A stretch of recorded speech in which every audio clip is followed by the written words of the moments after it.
67 years of American sanctions didn't break Cuba. What Marco Rubio just did in the last 30 days might. And the reason has nothing to do with trade restrictions.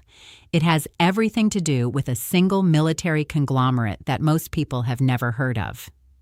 And the 30-day deadline that just made every major hotel chain, telecom giant, and energy company on Earth choose between Cuba and America.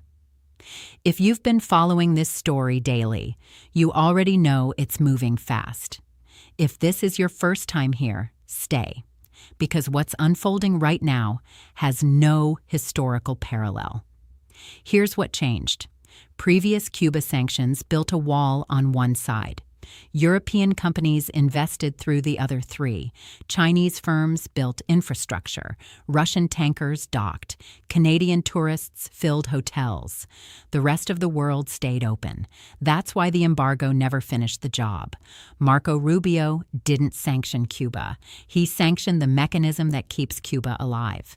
On May 7th, the State Department designated GAESA, the military conglomerate controlled by Cuba's Revolutionary Armed Forces, and every foreign company connected to it now has until June 5th to sever ties completely or lose access to the American financial system.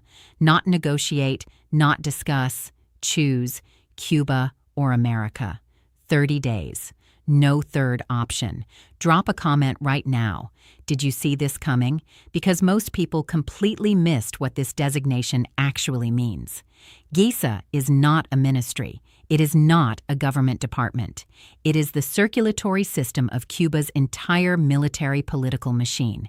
It runs Gaviota, the tourism operation managing Cuba's beach resorts.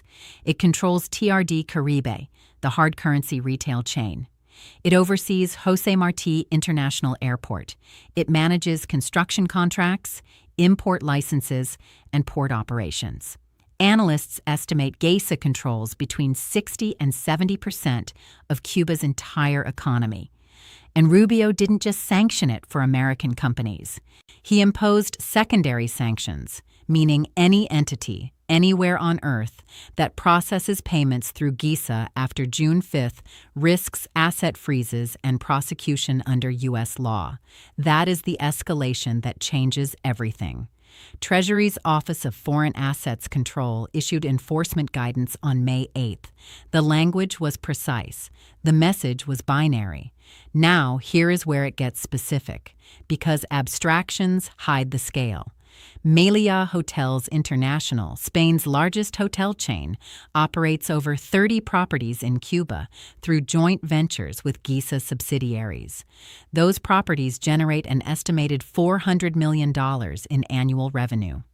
Meliá also operates in the United States, where its American properties generate over $1 billion. After June 5th, Meliá cannot have both. Choose Cuba and lose America. Choose America and lose Cuba. The math takes 10 seconds. Iberostar faces the same calculation. French telecom giant Orange has infrastructure contracts with regime-controlled entities in Cuba. Italian cruise lines dock in Havana Harbor. Every single one of them now faces the same binary.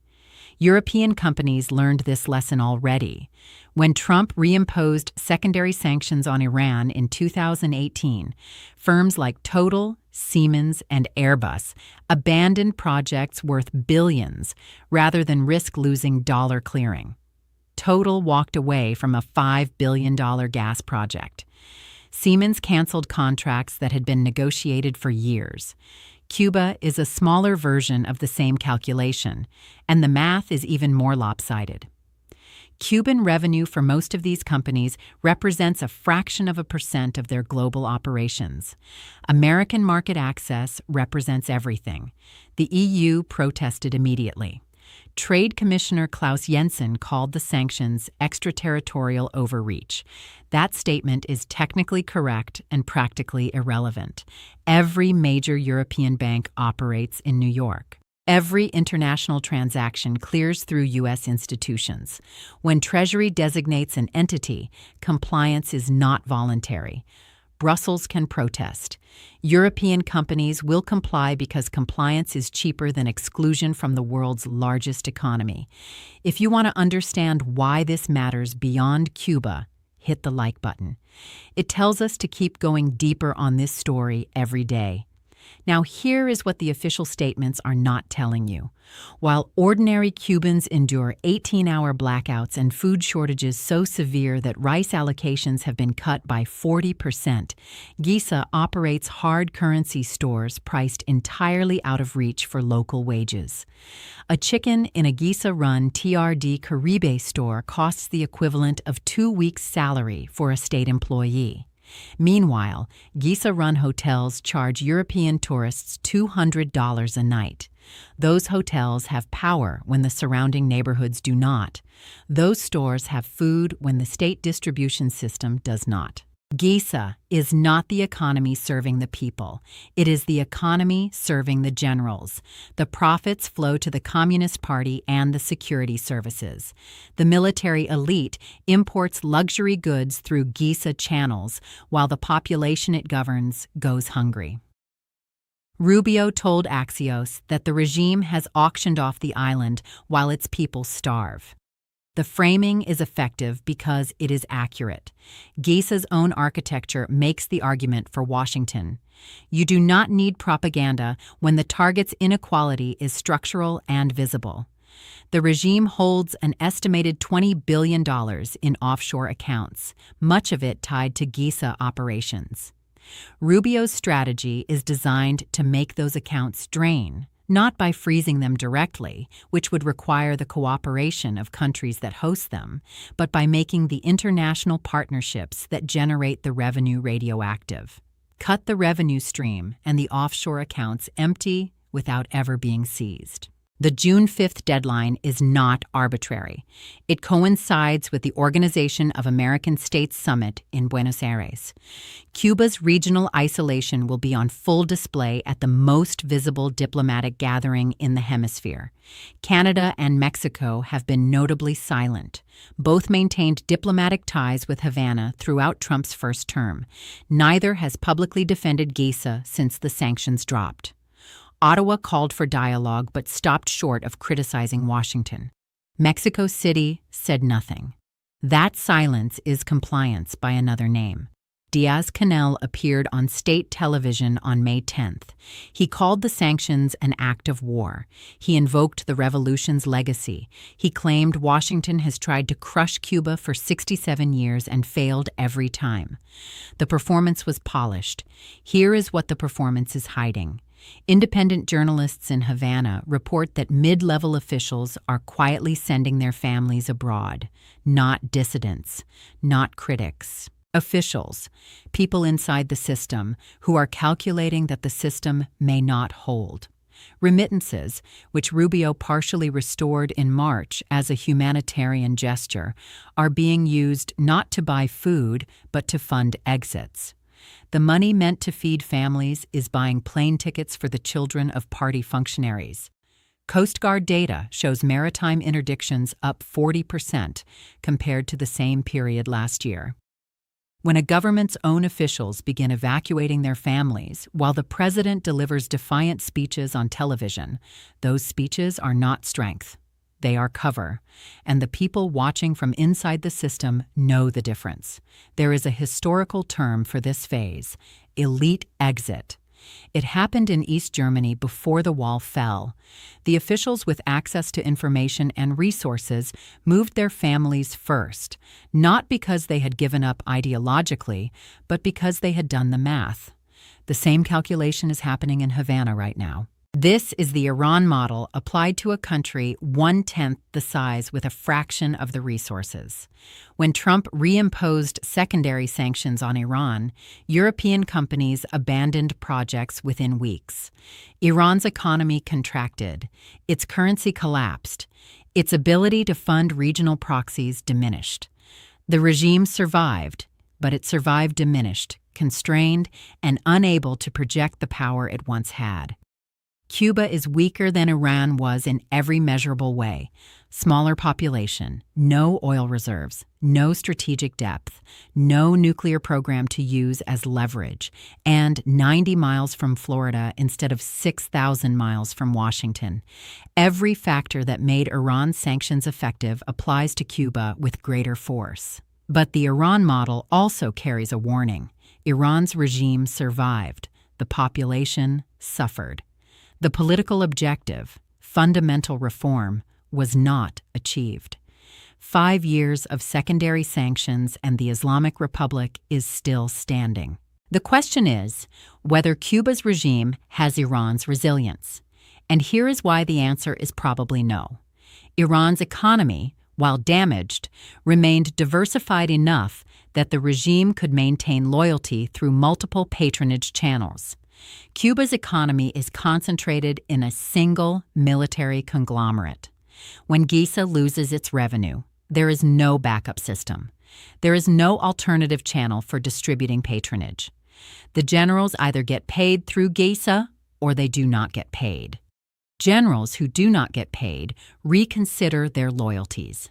That is not cynicism. That is the documented history of every military-backed government that lost its revenue base.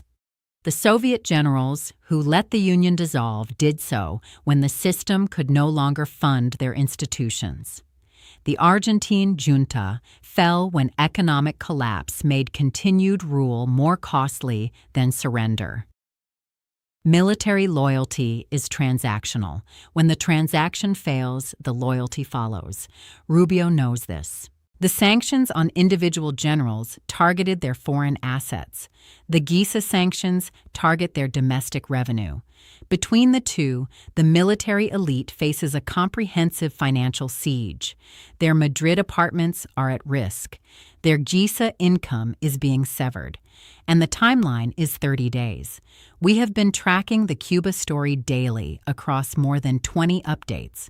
The fuel blockade, the prisoner releases, the Russian tankers, the secret negotiations, the banking sanctions, the Starlink offer, the Southcom photograph, the carrier threat, the failed state language, and now GAESA. Each chapter was an escalation. Each one narrowed the space, and each one brought us closer to the moment I think we are now at. The moment where the pressure is no longer building towards something. The pressure is the thing. June 5th is 25 days away. On that date, every European hotel chain, every Chinese telecom firm, every Russian energy company with Cuban operations will either comply or be designated. Based on every precedent available, most will comply. The revenue is not worth the risk. And when they comply, GAESA loses its international revenue. When GAESA loses its revenue, the generals lose their income. When the generals lose their income, the question is no longer whether the regime survives. The question is how it ends. I have spent months trying to answer that question, and I still don't know. What I know is that every answer I previously considered has been overtaken by events. Negotiated transition, the Starlink offer was designed to be refused, and it was. Reform from within, Rubio called that impossible under current leadership. Military intervention, the Pentagon has plans but no orders. Managed collapse, the exodus is already accelerating beyond management capacity. What I keep returning to is a phrase from our very first report on this story. Cuba survived 65 years of American pressure because it always had a patron. The Soviet Union, then Venezuela, then limited tourism and remittances. GAESA was the last patron, not a foreign one, a domestic one. The military conglomerate that kept the regime funded when every external lifeline was cut. Rubio just sanctioned it. The last patron is now the target. And there is no patron behind the last patron. 25 days. That is how long the world has to decide. And then Cuba enters a phase that has no historical precedent. A country that has already lost its oil, its banking access, its international payment systems, and its foreign alliances, now losing the internal mechanism that kept the remaining machinery running. I don't know what that looks like. I'm not sure anyone does. But I know it's coming. And I know the date. Here is your question. And I want a real answer. We are 25 days from June 5th. Based on everything in this report, what do you think happens on June 6th, the morning after the deadline? Does the regime negotiate? Do the generals move? Does Diaz-Canel crack down harder? Or does nothing visible change while everything invisible shifts? Drop your prediction in the comments right now, dated and on the record, so we can come back in 25 days and see who read this correctly. If this connected pieces you hadn't connected before, hit the like button. One tap is what carries this reporting forward. We cover this story every single day, and if you want to be here on June 6th, when we find out what that deadline actually meant, subscribe. It's the only way to make sure you don't miss the next update.